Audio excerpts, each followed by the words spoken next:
Hi guys, my name's Rick Shiels down here at Trafford Golf Centre in Manchester, and today we've got a match-up against the two adjustable drivers in the market at the moment.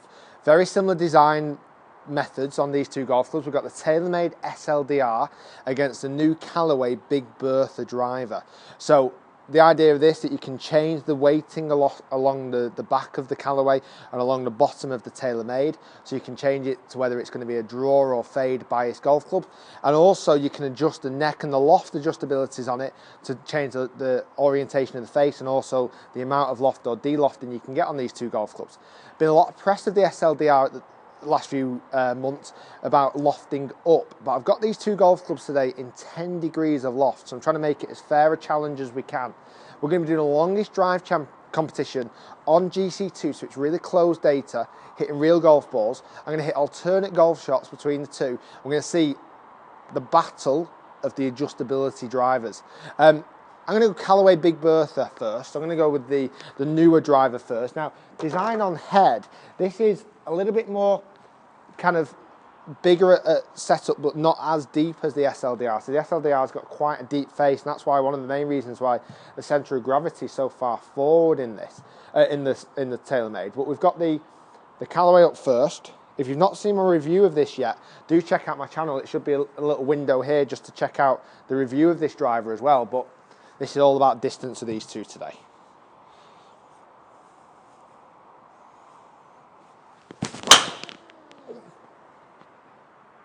Didn't feel like a bad start. It's gone a bit high, to be fair. So 281, not a bad start at all, to be fair, for the Callaway Big Bertha. We're going to go SLDR. As I say, I've done quite a few videos on this golf club already. If you've not checked them out, do check them out again in the windows. I've messed about with the loft. I've done a review on it as well. I think I've pitched it up against the R1, which was the old one. So this is now pitching up against the new Callaway. Probably its closest competitor, really.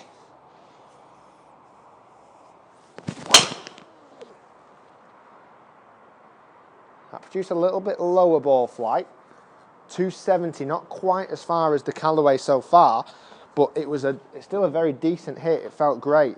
I've got the Callaway Alpha there, which I better make sure I don't pick up, because colour-wise in the top looks very similar, but very different design characteristics to the two golf clubs.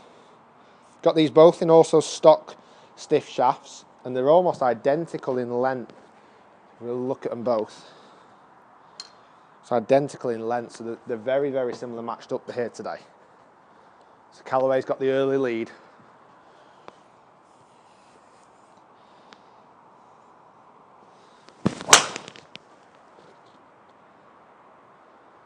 Didn't feel too bad again. 275, so not a bad hit. Respectable. You know, I normally hit the ball about 268, 270 on the fly. So quite decent hits there for those two so far. Let's go SLDR again. This needs a biggie now. This needs a 280 to catch up with the Callaway, I would say, before the last ball.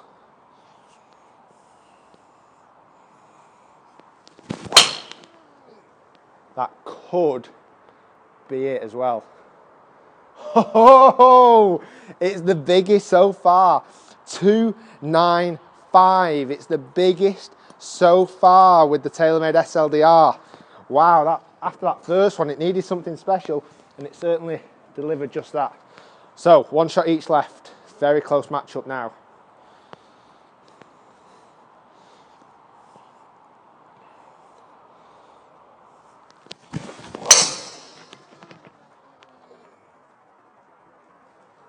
That's not a bad hit for the Big Bertha. It's coming back with a bit of vengeance after that big TaylorMade shot. 276, and still better than my normal average, but the TaylorMade, I think this could be the victory shot for the TaylorMade. This really has only got to put it out there at about 280, and it should have this tied up.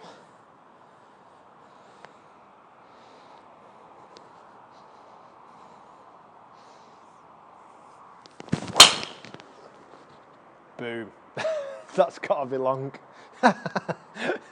298, Mr. TaylorMade slider. So, or SLDR, should we say.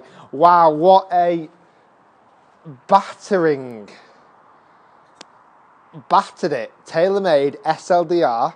From my test using closed measurements, you know, on GC2, real golf balls, the TaylorMade SLDR battered the new Callaway.